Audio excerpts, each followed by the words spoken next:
త్రయోదశి సూర్యభగవానుడు ఛాయా సంతానమే శనిదేవుడు. అందుకే ఆయనను సూర్యపుత్రుడు అని, ఛాయాసుజుడని అంటారు. నవగ్రహాల్లో కీలకమైనది శని. జాతక చక్రంలో ఒక్కో రాశిలో దాదాపు 2.5 ఏళ్లు సంచరిస్తూ ఉంటాడు.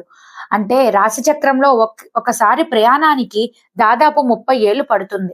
నిదానంగా సంచరిస్తాడు కాబట్టి శనికి మందగమనుడు అనే పేరు ఉంది.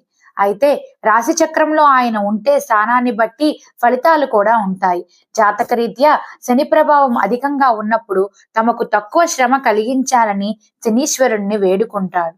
అందుకోసం నవగ్రహాలు ఉండే ఆలయాన్ని దర్శిస్తారు. ఇక శని త్రయోదశి తిథి వచ్చే శనివారం నాడు ఆయన్ను పూజిస్తే మరింత త్వరగా ఉపశమనం కలిగిస్తాడని నమ్మకం. శని త్రయోదశికి ఎంతో విశిష్టత ఉంది. శనివారం శని భగవానుణ్ణి విష్ణుమూర్తికి ప్రీతికరమైన రోజు కాబట్టి త్రయోదశి శివునికి ఇష్టమైన తిథి. స్థితి లయకారులిద్దరిని ఇష్టమైన రోజుగా శని త్రయోదశి స్థిరపడింది. దీని ప్రాముఖ్యతను మరింతగా వివరించే ఒక పురాణ గాథ. ఒకసారి కైలాసానికి వెళ్లిన నారద మహర్షి శనీశ్వరుడి గురించి పొగడటం మొదలుపెట్టాడు. ఎంతటి వారైనా శని ప్రభావం నుంచి తప్పించుకోలేరు అన్నాడు. ఆ మాటలకు ఆగ్రహించిన శివుడు, శని ప్రభావం ఎవరి మీద ఉన్నా లేకున్నా నా మీద మాత్రం పనిచేయదు అని అన్నాడు. ఇదే మాటను నారదుడు యథాతథంగా శనిదేవుని వద్దకు మోసుకు వెళ్ళాడు.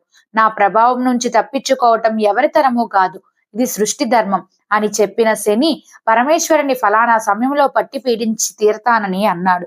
శని శపథం గురించి విన్న శివుడు ఏం చేయాలో అర్థం కాక మాట నెరవేరితే తన ప్రతిష్టకే భావించాడు. అందుకే శని చెప్పిన సమయానికి అతని కంటపడకుండా ఉండేందుకు భూలోకంలో ఒక చెట్టు తొర్రలో దాక్కున్నాడు.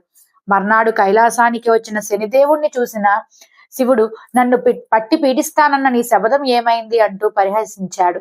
దీనికి శని, ప్రభు, ఓ ముల్లోకాలకు లైకారుడవైన నువ్వు ఆ చెట్టు త్వరలో దాక్కున్నావే, అది నా ప్రభావం కాదా, దీన్ని శని పట్టడం అనరా అన్నారు.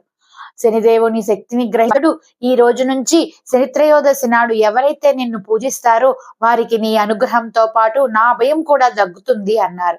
ఇక నుంచి నువ్వు శనీశ్వరుడు అన్న పేరుతో కూడా ఫరడవిల్లుతావని ఆశీర్వదించాడు.